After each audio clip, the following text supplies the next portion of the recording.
want to cover a subject I feel many people have misconceptions about. That's the subject of what the markets will be like when it comes time for you to sell your precious metals. But before we delve too deeply into this subject, I'd like to suggest that the liquidation of your precious metal wealth back into a future currency may not be the only course of action to take. When the time comes, I've been considering the idea of using my precious metals as collateral for a currency loan, the same way we might refinance or remortgage our homes. This way, we don't actually give up the physical asset altogether, rather, use it to collateralize and finance future personal or business transactions.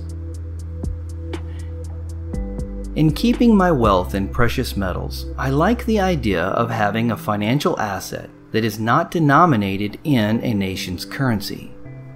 I like that it is untraceable by governments and that it has its own intrinsic value.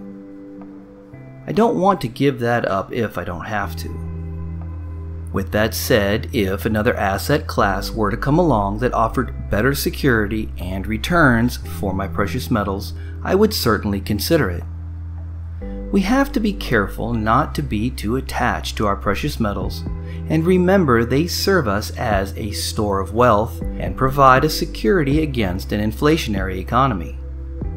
If such an economy no longer exists and there are better ways to store our wealth in the future, we should always be willing to consider those options. So, have you given any thought to what the markets will be like if the spot price of silver climbs over $50 or $100 an ounce? Many of us have been stacking this manipulated commodity for so many years that once the price gets to a point that a tidy profit can be made, I feel many will want to liquidate all or at least a good portion of their stack. How do you think this will affect the silver markets?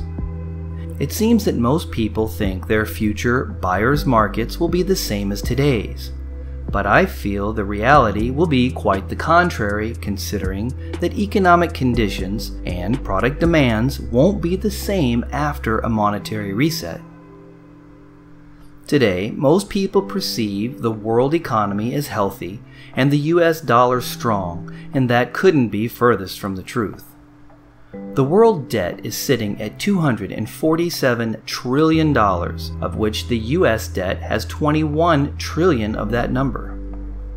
At the end of fiscal year 2018, the total government debt in the United States, including federal, state, and local, is expected to be $24.6 trillion. That's a federal debt of $65,700 per person.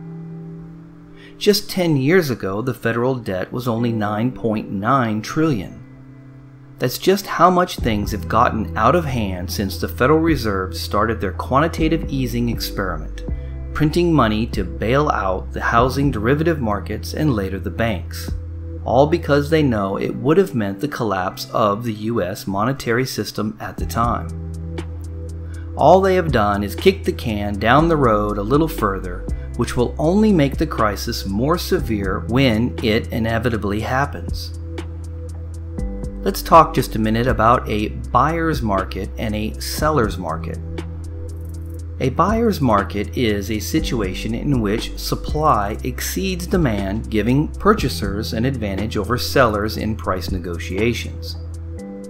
A seller's market, a situation in which demand exceeds supply, and bullion dealers have an advantage over buyers in price negotiations. What do you think will happen when silver is sitting between $50 and $100 an ounce and millions of ounces start flooding the markets for sale? Once all the buyers are saturated with bullion, it's my belief that we will see industry buyers only offering prices less than spot and will probably not even offer to buy lesser known brands or bullion products in larger weights. Why? Because at this point they will already have all the silver they can deal with, and I speculate that they will only want to deal with products in smaller weights that they feel that they can readily move. Buying a 10-ounce bar today at $15 an ounce will cost $150, excluding any premium. At $100 an ounce, that same bar will cost $1,000. Also consider that if silver prices are skyrocketing, why they're skyrocketing. It'll be happening because silver markets are no longer being manipulated, and the confidence in the US dollar has deteriorated to the point that people feel they must go to precious metals as a safe haven for their wealth preservation. Keeping all this in mind, how many people do you feel will have the disposable income to buy your high premium pandas or your $750 10-ounce bars? The more I think about this, the more I feel that selling our stacks during a financial crisis may be exponentially more difficult than many people realize. Everyone at this point will be in survival mode, hanging on to every dollar they have just to feed their families and pay their bills. I believe that buying a coin on eBay will be the last thing on their mind, and many of us will be stuck with bullion products we won't be able to sell for quite some time. The good news is that it's still a precious metal and a valuable asset in your possession, so selling it for spot can still be achieved. But during a financial crisis economy, trying to recover the premium you paid will probably be a lost cause.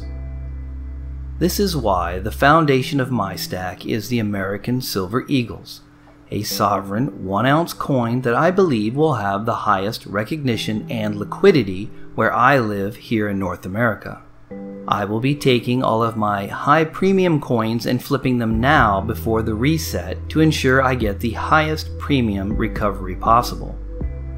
Once the crisis occurs and the silver to gold ratio stabilizes to a natural level, my first move will be to take my large weighted bullion and convert it to gold. Gold can usually be readily moved on the markets with more institutional buyers out there. There is a belief that one day the price of silver may even surpass gold. Over the past decades, silver has been steadily used up in industrial products, and because each product contains such a small amount, its recycling is impractical. This means that the world's above-ground supply of silver has been diminishing to a point that it is speculated that silver may, at one point, even be rarer than gold, thus giving it a higher value.